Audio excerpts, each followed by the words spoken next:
just helping Coach Orchard rebuild the program and kind of get to the spot we're in now, I think was really important is just giving my teammates the opportunity to kind of have that experience that I had my freshman year when we went to LSU at Fordham in the regional tournament. So I think that was something that we envisioned.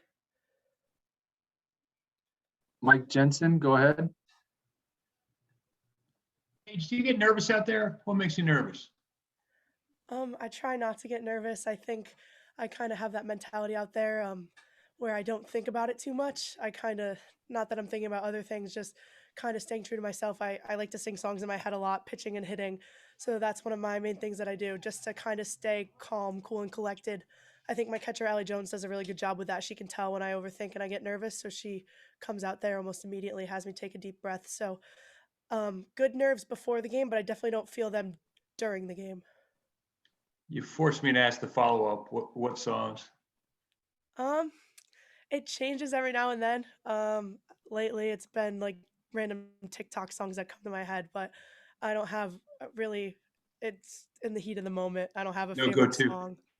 Yeah, I listen to all types of music. I'm the type of girl that listens to like pop to rap to country in the car. So And in all seriousness, were there keys early in your career to uh, kind of flipping the switch from pitching to hitting and vice versa? Um, no, I think I'm competitive enough where I never really wanted one to get better than the other. So I think just working hard on both of them and making sure one consistently didn't outshine the other, whether that happens every game or not, it's out of not out of my control, but I try to kind of keep them consistently the same. And I knew that that was going to practice early, going to practice late. So kind of just being a really good hitter and a really good pitcher and not letting one outshine the other. Thank you. Eric Lopez, go ahead. Did you have a favorite athlete or softball player growing up that you kind of inspired you to kind of to play sports and play softball? Oh man, I watched all of them. Growing up, I was a slapper before I was a power hitter. So I was a right-handed power hitter and left-handed slapper when I was like 8 years old. I switched lefty in 8th grade. So I really focused on like Natasha Watley and stuff. Obviously, if you look at me now, you probably that would have surprised you. Um, but honestly, leading up to college, I looked up to Rachel Garcia, who I actually faced. That was the first ever college pitcher I faced in college my freshman year at Fordham. So that was pretty surreal. So definitely a lot of different people. When I was younger, it was the slappers, which was funny. Describe Coach Orchard. What was it about her that drew you to want to play for her and follow her to Villanova and follow her dream of trying to get her alma mater to the NCAA tournament?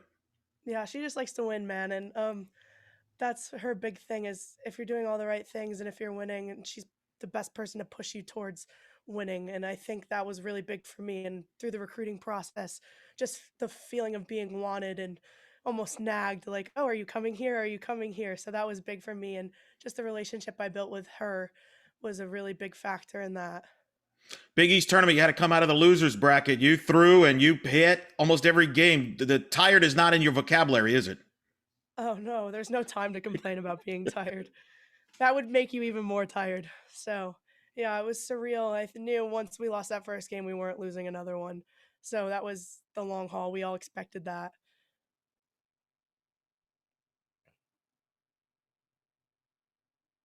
Ryan Kellepier, go ahead. There's going to be 100% fan capacity at this regional. I'm just curious as players what you think about that.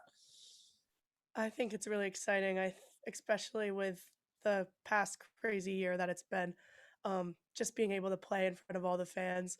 It's something, especially in the preseason, where we didn't really get to play in the preseason. Obviously, there was no fans. 100% capacity in the preseason, anyways, if we did play. But to finally kind of it's crazy. It's true. You really do use the momentum of the fans behind you when you're playing in that game, and it really does push you to do your best. So I'm really excited to play out here in front of all their fans and have the stadium full. I think that really emphasizes the experience as well. I kind of would have been bummed. LSU was 100% capacity, obviously, my freshman year when we played. So for my teammates not to be able to experience that, whether it's heckling or good, happy cheers, it's all the same experience. It's a lot of fun. And then what do you think about playing an SEC team in your first game at this regional? A lot of people regard that as the best conference in college softball. Yeah, I think I'm really excited. We're all really excited that it's kind of putting our name on the map and just knowing that we can step on the field with Ole Miss and play our best and hopefully take that game one from them. I think that would really put us on the map, not just, oh, like they came out of the losers bracket, Big East, this is their first appearance here. It's just an opportunity to make our name bigger with softball. All right, Paige, I think that's it. Thank you and good luck this week. Yeah, thank you. That's it for the Villanova coaches and student athletes. We'll have Ole Miss coaches and student athletes joining us here at 11:40, so about 5 minutes.